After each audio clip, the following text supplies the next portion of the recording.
अस्सलाम वालेकुम, नमस्कार। आप सभी को मैं ईद की बहुत बहुत मुबारकबाद पेश करती हूँ। अचानक से मैं आपके बीच मुखातिब हो रही हूँ, लाइव आई हूँ क्योंकि मौजू ऐसा है। मैंने अपनी एक फेसबुक पोस्ट के माध्यम से भी अपनी ये बात आप सब तक पहुँचाने की कोशिश की, लेकिन कहीं ना कहीं उसको पूरे तरीके से अपनी भावनाओं को व्यक्त करना बहुत ज़रूरी था, इसलिए मैं आप लोगों के बीच में यहाँ पर आई हूँ। इस देश के संविधान ने हम सभी को धार्मिक स्वतंत्रता का अधिकार दिया है, यानी कि अपनी इच्छा के मुताबिक हम धर्म का पालन कर सकते हैं। हम उसी संविधान के अनुरूप अपनी इच्छा से खाने पीने की चीज़ों का चयन कर सकते हैं।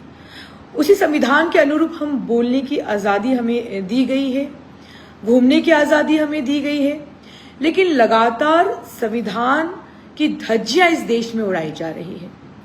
बात होली, ईद या दिवाली की नहीं है, बात उस जहर और उस नफरत की है जो कि इस देश की रगों में और आने वाली नस्लों में फैलाया जा रहा है।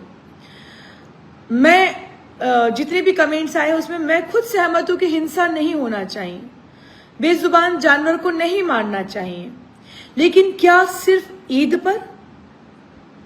क्योंकि एक रिपोर्ट के मुताबिक जब होली का त्योहार आता है तो प्रतिदिन जो बकरा 10 या 20 की संख्या में कटता है उसकी तादाद डबल हो जाती, ट्रिपल हो जाती, यानी 25 से 50 बकरे रोज कटने लगते हैं। और अगर मैं रेशो से बात करूं, परसेंटेज से बात करूं, तो 600% की वृद्धि होली के समय बकरा काटने वाले दुकानदारों की बढ़ जाती है। 600 यानी कि जो मटन 4000 क्विंटल की संख्या में बिक रहा होता है, होली के समय वही मटन कम से कम 20,000 क्विंटल की तादाद में बिकने लगता है।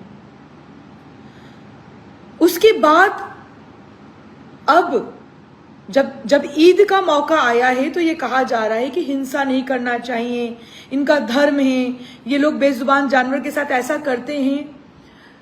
भारत देश विविधता वाला देश है। यहाँ सिर्फ मुसलमान ही मांसाहारी नहीं हैं, यहाँ पर कई सारे हमारे हिंदू भाई भी मांस का सेवन करते हैं।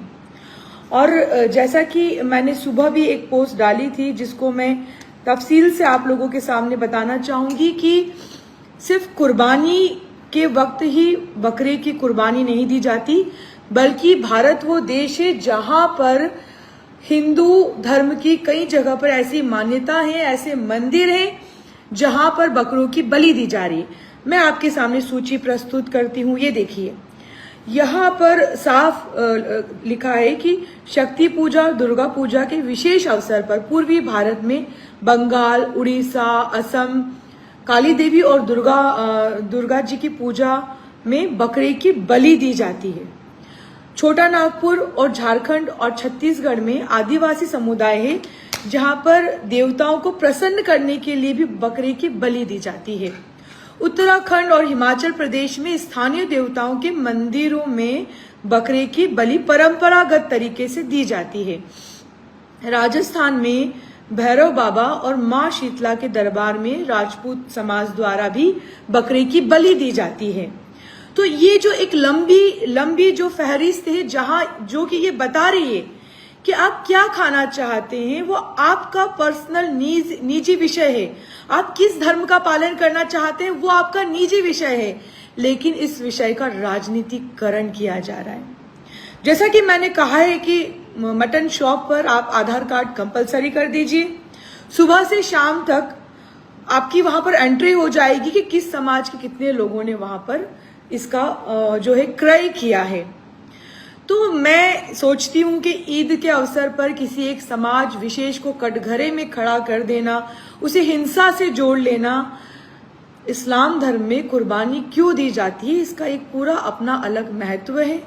अपने धर्म का पालन करते हुए वो इस काम को करते हैं, और सिर्फ मुसलमान ही नहीं करते हैं बल्कि भारत देश में हिंदू भाई जो हैं वहां पर भी बलि देने का कल्चर है। लेकिन इसका मतलब ये नहीं कि हम खुलेआम उसकी बलि या कुर्बानी देने लगेंगे, क्योंकि हमें किसी के धर्म का, अपने धर्म का पालन जितनी कट्टरता से करना है, उतने ही कट्टरता से सामने वाले के धर्म का सम्मान भी करना है। मैं अपने सभी मुसलमान भाइयों से कहना चाहती हूँ कि किसी एडवाइजरी की जरूरत नहीं है। हम खुद अपने पड़ोसी का, हम अपने मोहल्ले का, अपने देश का ख्याल रखें। हम हमारे धर्म के अनुरूप कुर्बानी करें और देश की भावनाओं को और किसी दूसरे धर्म की भावना आहत न हो। इसलिए ऐसी तस्वीरें न डालें जिन तस्वीरों में ऐसा लगे कि हम कुर्बानी कर रहे हैं लेकिन उसका कुछ और अर्थ जा रहा है। उसका एहतियात हमें जरूर रखना है। लेकिन जो झूठे, जो हिंदू धर्म का झूठा नाम लेकर सिर्फ हिंसा भड़काना चाहते हैं, नफरत फैलाना चाहते हैं, उनसे मेरा ये सवाल है कि आपने अल कबीर प्राइवेट लिमिटेड का नाम सुना होगा। 2500 एकड़ में फैली हुई एक ऐसी फैक्ट्री, एक ऐसा उद्योग जिसमें $35 से अगर जोड़ा जाए तो $35 मिलियन